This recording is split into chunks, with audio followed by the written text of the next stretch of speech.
This week I'm trying something a little bit different, and I've teamed up with my local butcher, and together we are exploring some of the most delicious, underrated and cheaper cuts. We're all feeling the pinch right now. This is where I would encourage you to work with your local suppliers, see what's seasonal, see what's good value. This way you can create some brilliant dishes at home. So let me step out of the kitchen and we'll find out what it's all about.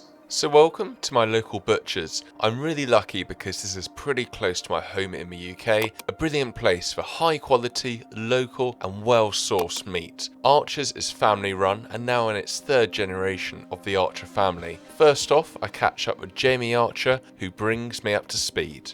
We do nose to tail butcheries, so we use the whole animal. So environmentally, it's probably the best thing that you can do. Is because you're not wasting anything. You're not just taking the primal cuts, the sirloin steaks.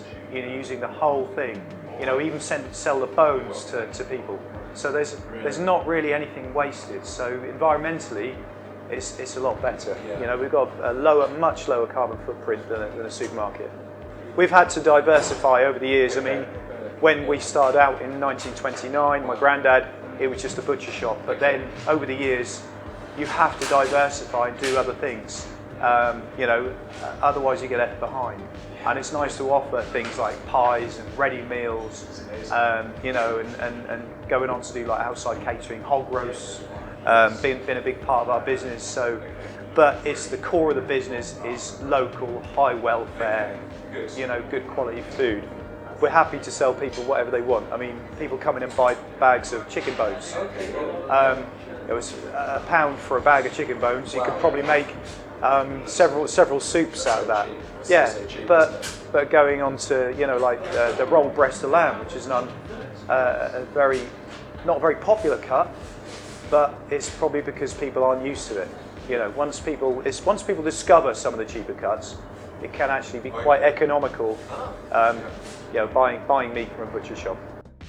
In this butchery, you have a dedicated brigade who are preparing high quality cuts of meat on a daily basis.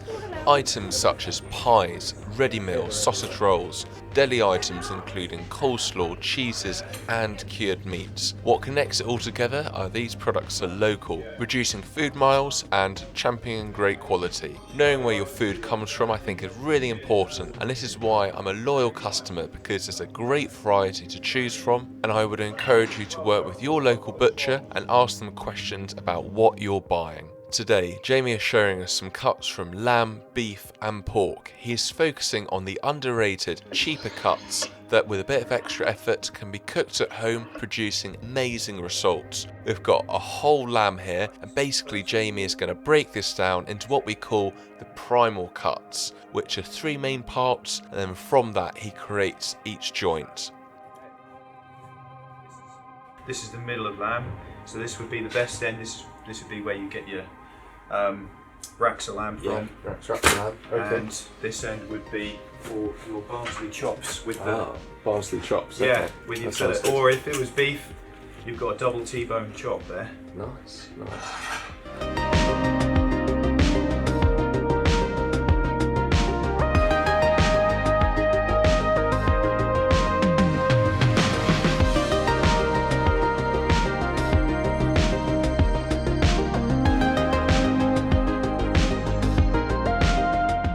Here we've got cuts like the legs, shoulder and rack of lamb.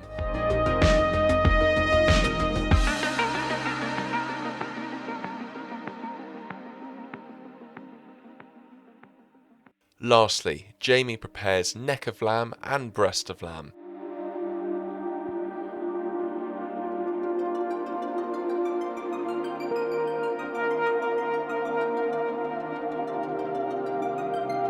I was going to use one of these cuts to cook in a separate video. Let me know in the comments below which one you would like to see.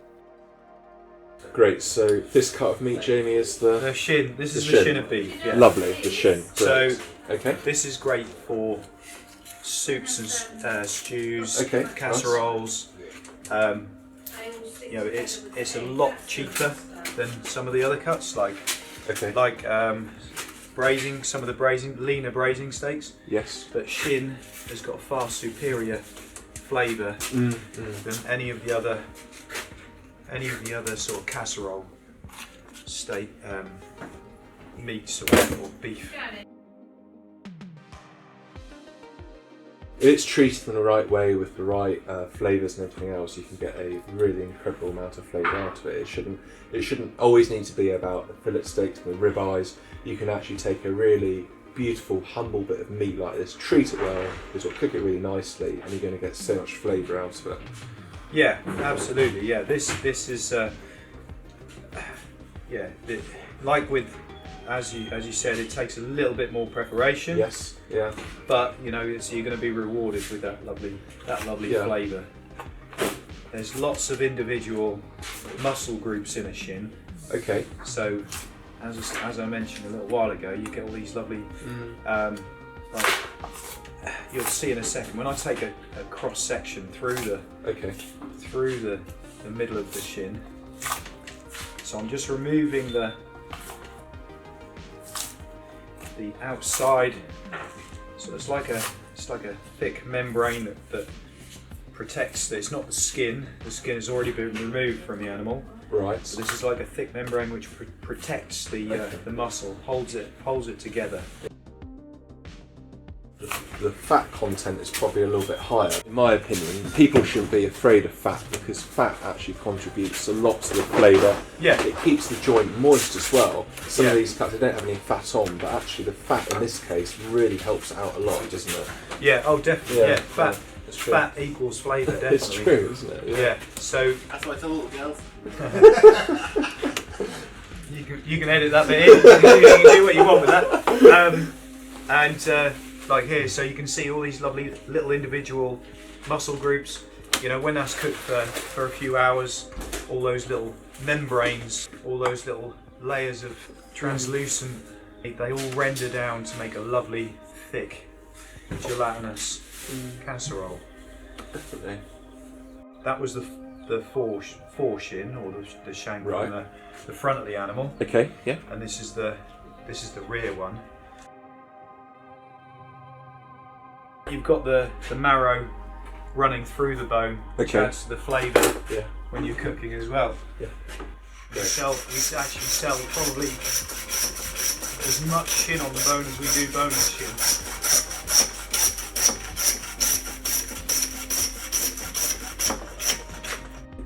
shin. In your opinion, do you think cuts like shin on the bone are used enough by home cooks? Is it quite a popular cut, or no? It's not. It could be more popular. It could be more popular, but it's like everything else. When it becomes popular, it then becomes in demand, and the price goes up. So you know, from a consumer's point of view, it's probably better that it's not very well known. Yeah. Right. So in that cut there, Jake, have we got the bone marrow as well? Yeah, the bone marrow runs through the middle. Amazing. Yeah. Okay. So sometimes people will have some boneless shin and then add, you know, 1 or 2 slices of this to go with it as well. Sometimes it can be a bit heavy. It's really, you know, I've had it before and it's been really good. There's a restaurant in London called St John's. That's one of their signature dishes. If it's treated with respect, it's good. Sometimes you can cut a little disc out, melt it on a steak. It's lovely. Yeah. But there you go. That's shin. So that's a nice sort of cheaper alternative cut.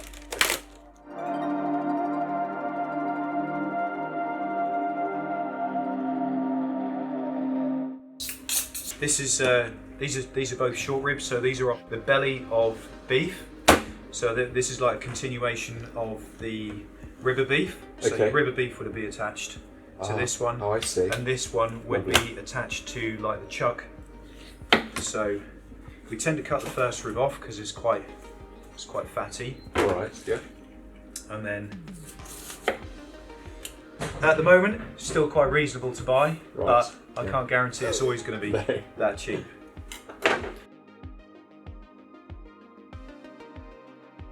Alright then, what we'll do is we'll start off with the belly. The belly of pork, okay. Yeah. Cool. So, yeah, this is always been a good value for money cut, pork belly. A lot of people don't maybe like it because it's quite fatty, but cooked long enough, you're going to render all that fat down. Great piece of meat to use. as a joint, cut into spare ribs. All right then. It's really, you know, it's quite versatile. You can stuff it, bone and roll it and stuff it. Okay. There's loads you can do with the pork belly. What I'll do is we'll loosen the bones. So you still cook it on the bone. Yes. But then when it's cooked, you literally just lift the bones out, makes it nice and easy. Okay. Nice. So all you simply do is you just release, and then what we call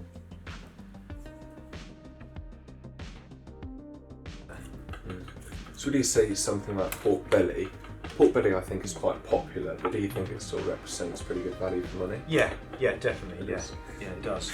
It's certainly cheaper than loin, shoulder. So when you score a piece of pork belly, you need to make sure you go all the way through the skin membrane and into the fat. Don't worry about going too far into the fat. Okay. Because most of that is going to be rendered away anyway. But yeah, it's nicer cooked on the bone. But if you leave that on the bone, right. Okay. you know, and when it comes to carving it, you literally can take those out. That's a really and then good you trick. can just cut it into slices. It's really nice.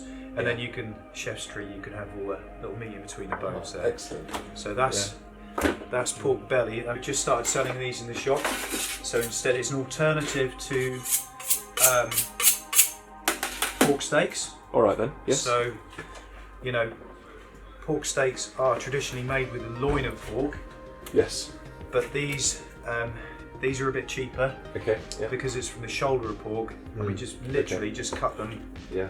into steaks. Yeah. These again are lovely served. I know there looks like there's a lot of fat, but all of that lovely fat renders down, and you get all that lovely flavour from it as well. But they're a nice cut to have.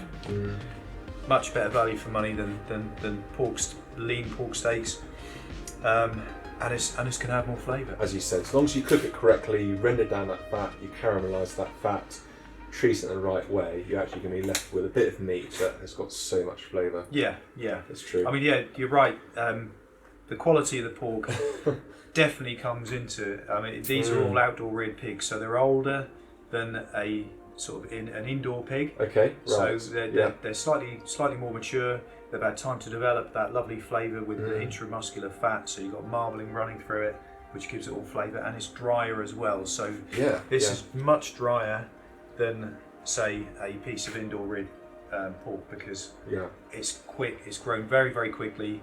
It's very watery, and you lose a lot of that water when it comes to cooking as well. Yeah.